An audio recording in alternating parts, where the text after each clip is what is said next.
بسم اللہ الرحمن الرحیم الحمد للہ وکفى وسلام علی عباده الذین اصطفى اما بعد۔ ادارہ تربیت المعلمین کی جانب سے ہماری آج کی اس نشست کا موضوع ہے کہ اسباق کی تقسیم کیسے کی جانی چاہیے،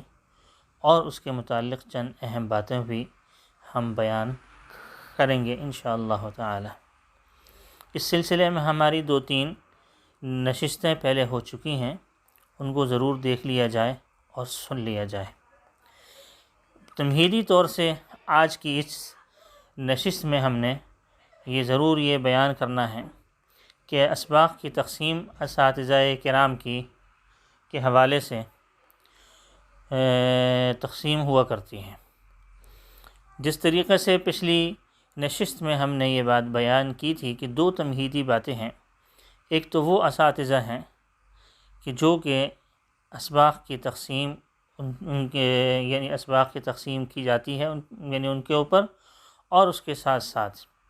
مدرسے کے اور دوسرے شعبوں کی دیکھ بھالی اور ان کی ذمہ داریوں کو بھی ان کے اوپر تقسیم کیا جاتا ہے۔ دوسری تمہیدی بات یہ بیان کی گئی تھی کہ درجات کے اعتبار سے بہت سارے جو ہمارے ہاں درجات ہیں، ان سب کے اعتبار سے ہم نے ان کو کئی اقسام پر تقسیم کیا ہے، جس کو درجات ادنیٰ کہا جاتا ہے سب سے پہلے، اور اولیٰ اور وسطیٰ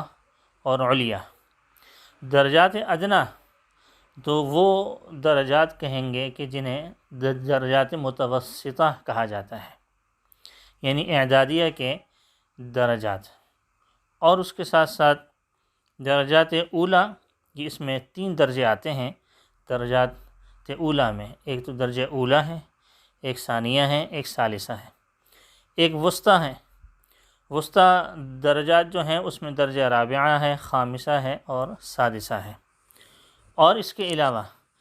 درجات علیہ کے اندر درجہ سابعہ اور 2 حدیث شریف آیا کرتا ہے۔ تو لہٰذا اسباق کی تقسیم میں ان تمام باتوں کو ذہن میں رکھنا بہت ضروری ہے کہ ایک وہ استاد جو مدرسے کی ذمہ داریاں لیے ہوئے ہیں، ایک وہ استاد جو مدرسے کی اور شعبوں کی ذمہ داری اس کے اوپر نہیں ہے۔ اس کے اوپر میں پہلے عرض کر چکا ہوں کہ ہر استاد کو چاہیے کہ وہ مدرسے کی ذمہ داری کو کسی نہ کسی حد تک ہر ایک شعبے کو دیکھتا رہے اور ذمہ داری لیتا رہے۔ اس سے دنیاوی فائدے بھی بہت ہوتے ہیں، علمی فائدے بھی بہت ہوتے ہیں، اور زندگی کے اندر بہت سارے عجیب و غریب تجربات سے آدمی گزرتا ہے اور بہت کچھ سیکھنے کو ملتا ہے۔ بہت سارے ایسے لوگ ہوتے ہیں کہ وہ یہ سوچتے ہیں کہ اس سے ہمیں فرق نہیں پڑتا۔ بہت سارے سوچتے ہیں کہ نہیں، اگر ہم اس میں پڑھیں گے تو ہمارے علمی نقصان ہوگا۔ بہت سارے لوگ بہت کچھ باتیں سوچتے ہیں کہ نہیں، علمی خدمت زیادہ ہوتا رہے تو وہ زیادہ اچھا ہے۔ بالکل اس میں کوئی جو ہے وہ بات نہیں ہے۔ اس طریقے سے اگر آدمی سوچے یا اس کی رائے یہی ہو یا اس کا تصور ہو تو اس میں کوئی حرج نہیں ہے، لیکن دنیا کے اندر رہتے ہوئے، دنیاوی معاملات کو سامنے رکھتے ہوئے اور دنیاوی امور کی انجام دہی کے لیے اگر استاد اس طریقے کی دوسرے شعبوں کی دیکھ بھال اور ذمہ داریاں لیتا رہے گا تو اس کے اندر اور بہت سارے امتیازی باتیں اور خصوصیات پیدا ہوں گی، اور صرف اپنی زندگی کی حد تک نہیں ہوتی۔ ظاہر ہے کہ اس کی زندگی ہے، تو پھر اس کے بعد اس کے ماں باپ ہیں، اس کے ساتھ ہیں، اس کے بھائی بہن ہیں، اس کے اہل خانہ ہیں، اس کی بیوی ہے، اس کے بچے ہیں، اور دوسرے احباب ہیں اور دوسرے جو ہے وہ متعلقین ہیں۔ ان تمام لوگوں کے ساتھ جب آدمی اٹھتا بیٹھتا ہے تو ہر ایک شعبے کی ذمہ داری لینے پر جو اونچ نیچ اس کو سمجھ میں آتا ہے، وہ زندگی کے بہت سارے شعبہ زندگی کے اندر بھی یہ تمام چیزیں کام آتی ہیں۔ تو لہٰذا ایسا استاد جو کہ مدرسے میں پڑھاتا ہو اور دوسرے شعبہ کی ذمہ داریوں کو ضرور دیکھیں۔ تو اس طور سے ہم اجمالی طور سے یہ اندازہ لگا سکتے ہیں کہ جو اساتذہ صرف تدریسی ذمہ داریاں لیتے ہوں، صرف تدریسی ذمہ داریوں کے حامل ہوں، تو ان کے لیے درجات اولیٰ کے اندر اور ادنیٰ کے اندر اور وسطیٰ کے اندر یہ تمام چیزوں کے اعتبار سے اگر ہم دیکھیں تو 4 گھنٹے، بہت سے بہت 4 گھنٹے یا 5 گھنٹے ان کے لیے ہو سکتے ہیں۔ یعنی ایسے اساتذہ کہ جو کہ صرف تدریسی ذمہ داری ہیں اور ان کے پاس درجات ادنیٰ ہیں اور درجات اولیٰ ہیں اور وسطیٰ ہیں، تو اس کے اندر انہیں 5 گھنٹے زیادہ سے زیادہ دیے جا سکتے ہیں۔ عام طور سے ہمارے ہاں 6 گھنٹے یا 7 گھنٹے تدریس کے ہوا کرتے ہیں، اس میں صرف 5 گھنٹے ان کو دے سکتے ہیں۔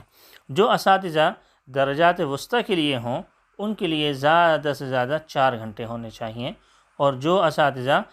درجات علیہ کے لیے ہوں ان کے لیے زیادہ سے زیادہ 3 گھنٹے متعین کیے جائیں۔ تو انشاءاللہ العزیز یہ تمام چیزیں ہمارے لیے بہتر ثابت ہوں گی اور اسباق کی تقسیم میں بہت ہی زیادہ معاونت ہوگی۔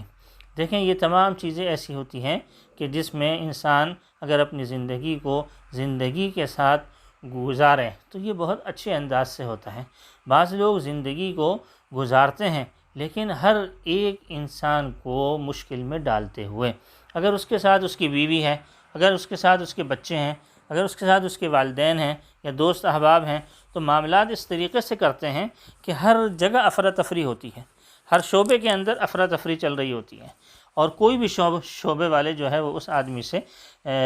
ٹھیک نہیں رہتے اور خوش نہیں رہتے۔ تو لہٰذا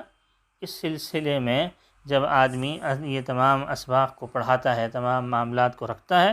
تو اس سلسلے میں اتنا دیکھنا چاہیے کہ جو اس کے لیے تکلیف کا باعث نہ ہو، تکلیف ما لا یطاق اس میں نہ ہو۔ ظاہر ہے کہ جو آدمی 5 گھنٹے پڑھائے گا تو اس کو 4-5 گھنٹے کم از کم مطالعہ کرنا پڑے گا۔ تو ایسا شخص بالکل لیا اگر وہ تدریس کا ہو جائے گا اور دوسرے امور کے لیے اس کے پاس وقت نہیں ہوگا، تو ایسا شخص جو ہوتا ہے وہ ظاہر ہے اپنے اس معاملے میں تو آگے بڑھ جائے گا لیکن اور حقوق کی ادائیگی میں بہت پیچھے ہوگا۔ اس طریقے سے اسباق کی تقسیم کر لی جائے تو انشاءاللہ العزیز بہت اچھے انداز سے ہم اپنے مقصد تک پہنچ سکتے ہیں۔ اسباق کی تقسیم میں یہ 2 باتوں کا لحاظ رکھنے کے ساتھ ساتھ ایک بہترین صورت اور ایک اچھی چیز سامنے آتی ہے، وہ یہ ہے کہ کسی فن سے متعلق یا کسی کتاب سے متعلق یا کسی یعنی فن سے متعلق یا کسی کتاب سے متعلق کوئی ایسی شخصیت ہے، کوئی ایسا استاد ہے کہ جس کو اس کتاب سے بہت زیادہ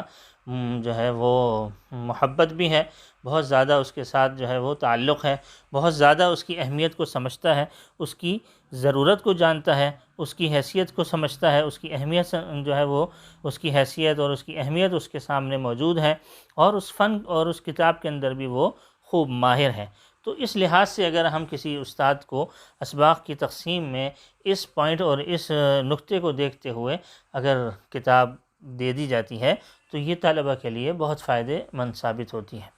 کیونکہ جب ایک طالب علم ہے جب کوئی ایک استاد ہے اور استاد نے کئی دفعہ وہ کتاب پڑھا لی ہے، تو پھر اس سلسلے میں استاد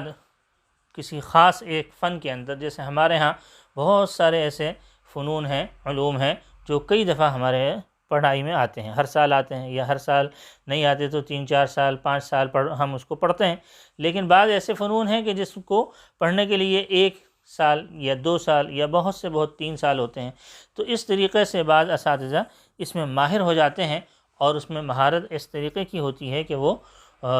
3 سال یا 4 سال میں وہ بعض اساتذہ جو اور دوسرے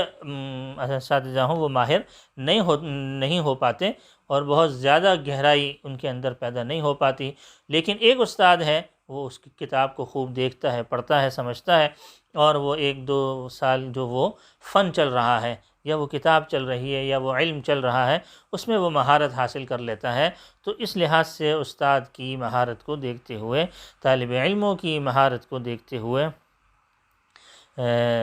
جو ہے وہ کتاب خاص ایک استاد کو اگر دے دی جائے تو اس میں کوئی حرج نہیں ہے۔ ہاں اگر وہ 2-3 سالوں پر وہ علم جو محیط ہے یا وہ فن محیط ہے کہ جس میں 2-3 سالوں میں وہ کتاب پڑھائی جا رہی ہے یا وہ علم یا وہ فن پڑھایا جا رہا ہے، تو ضروری ہے کہ ایک استاد ہی کے پر متعلق نہ ہوں بلکہ 2-3 اساتذہ اس سے متعلق ہوں اور وہ بعض دفعہ کسی سے لے لیا جائے، بعض دفعہ وہ کتاب جو اسی درجے کی ہے وہ کسی اور کو دے دی جائے، اور کسی اور کو دے کے اسی فن کی ہی کوئی کتاب اونچی یا پیچھے والے درجگاہ یعنی جماعت کی تو وہ کسی اور کو دے دیا جائے۔ ایک ہی فن کے اندر 2-3 اساتذہ گھومتے رہیں تو یہ بھی صحیح ہے۔ بالکل یا ایک استاد پر ایک ہی فن ایک ہی مدرسے میں موقوف کر دیا جائے تو یہ مدرسے کے لیے بھی صحیح نہیں ہے، استاد کے لیے بھی صحیح نہیں ہے، طالب علموں کے لیے بھی صحیح نہیں ہے۔ تو لہٰذا بعض اوقات کتاب یا فن کی وجہ سے استاد کے اسباق بھی کبھی زیادہ ہو جاتے ہیں، کبھی کم ہو جاتے ہیں۔ ان تمام صورتوں میں بہت بہترین انداز اختیار کرنا چاہیے۔ دیکھیں اس سلسلے میں اور ہماری جو اگلی نشستیں آئیں گی انشاءاللہ العزیز اس میں تفصیل کے ساتھ بیان کریں گے انشاءاللہ العزیز کہ اسباق کی تقسیم میں کن مزید اور باتوں کا لحاظ رکھنا چاہیے، اس کا اہتمام کرنا چاہیے۔ اللہ رب العزت عمل کی توفیق عطا فرمائے۔ وآخر دعوانا ان الحمد للہ رب العالمین۔